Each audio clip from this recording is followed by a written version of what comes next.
Hello, pre-algebra students.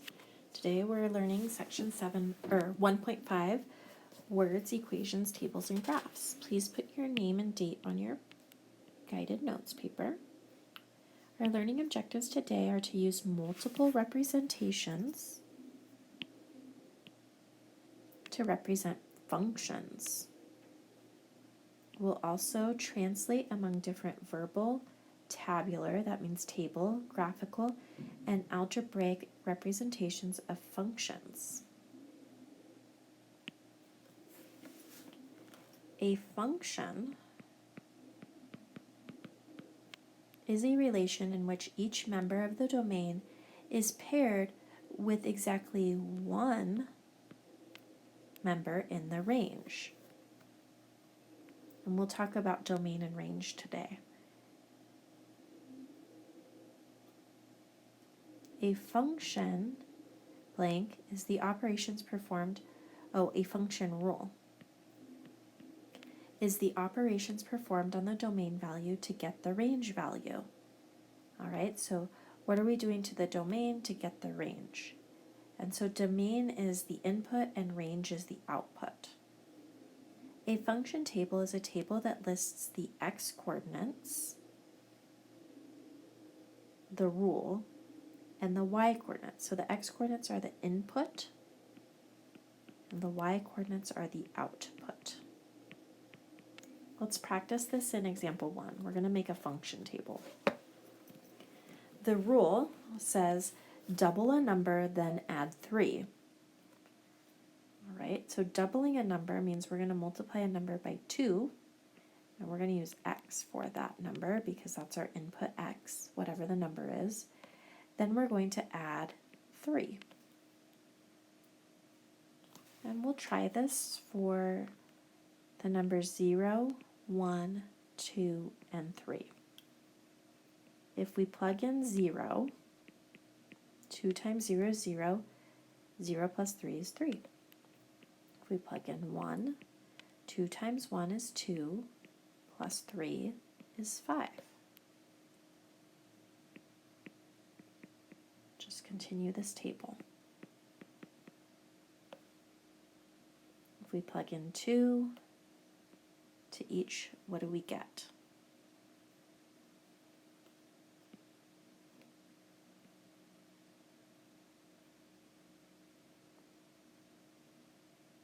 Oh, I messed up. That should be a 3. You probably already caught that. So our domain is what we put in, our input. So our domain, the numbers we put in were 0, 1, 2, and 3. Our range is our output, what we got out. We got out a 3, a 5, a 7, and a 9. All right, in your groups, I want you to do the next table, fill in the next table for the rule that says triple the number and subtract 1. All right, get in your groups. Let's get ready to turn our page.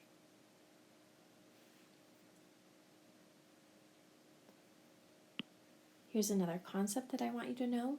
Functions are often written as equations with 2 variables.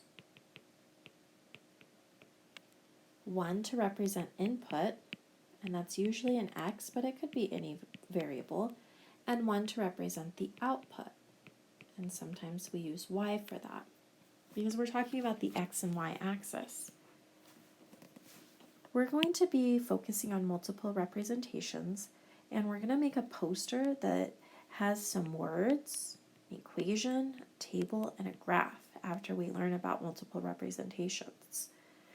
This example is saying that distance is equal to 60 miles per hour times the number of hours. And so for our equation, we have distance, we have 60, and we have time. Distance equals 60t. In our table, we have time and distance in hours and miles, and our time is our input, our distance is our output. Here we have time on the x-axis, and we have distance in our y-axis. And that's how we can graph miles per hour. Let's look at example 2. using multiple representations. The speed of sound is about 1,088 feet per second at 32 degrees Fahrenheit in dry air at sea level. So those are just normal conditions. When we write those in words, we really only need this part of it. We don't need to put the other part at 32 degrees. That's just saying normal conditions. Part A is asking us to write an equation to find the distance traveled by sound for any number of seconds. So we need an equation for any, and we're talking about the distance traveled. So the distance is going to equal the miles per hour, or the miles per second, feet per second. We're not talking about miles, we're talking about feet.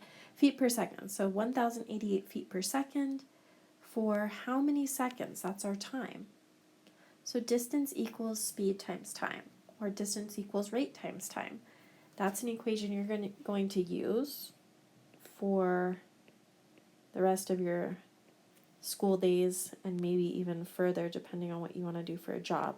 But we use R for rate, which is also speed. That's just a note that you'll see that equation lots of times. All right, in our table we need an input and an output. So our input is going to be time in seconds. And our output is going to be distance in feet. And we're just going to work this out. In part B it says tabular. Make a function table to find the distance sound travels in 0, 1, 2, and 3 seconds. All right, in 0, if we multiply anything by 0, we get 0. If we multiply 1,088 by 1, we get 1,088. Oh, now we have to multiply by 2, so I'm going to use my space over here.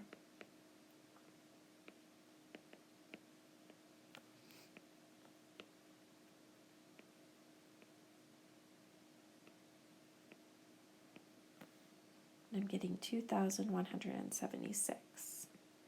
And then if we multiply by 3, or if we just add these together, we'll get the next one, right?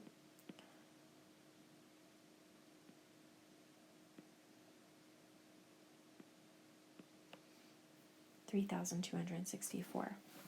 Now we're going to graph it. So do your best to draw straight lines. If you want a ruler, I can pass those out. We can pause the video and get rulers.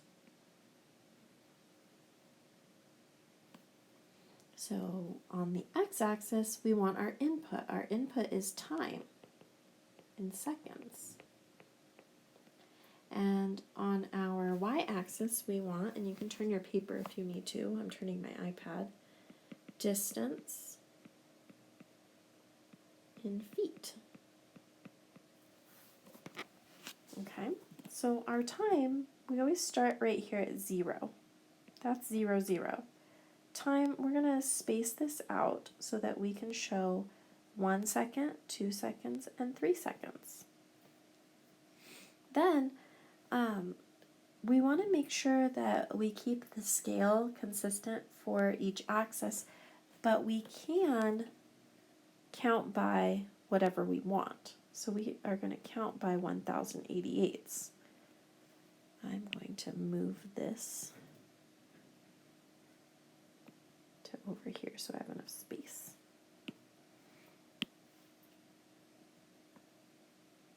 Then we would have 2,176 feet, and we would have, we want to keep these spaced equally, otherwise it doesn't look right, 3,264.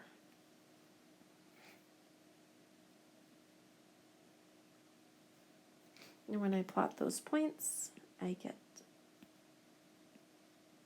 this graph for distance and time and distance for the speed of sound.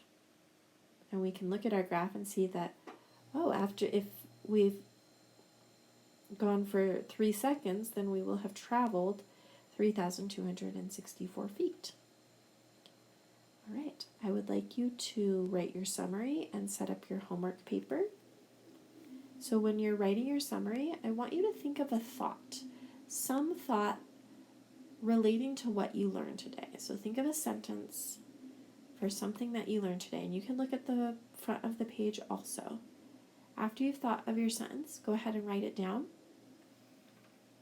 And after you've written it down, I want you to talk to the people in your group and ask them what they wrote down and see if you want to add something that they said to your summary.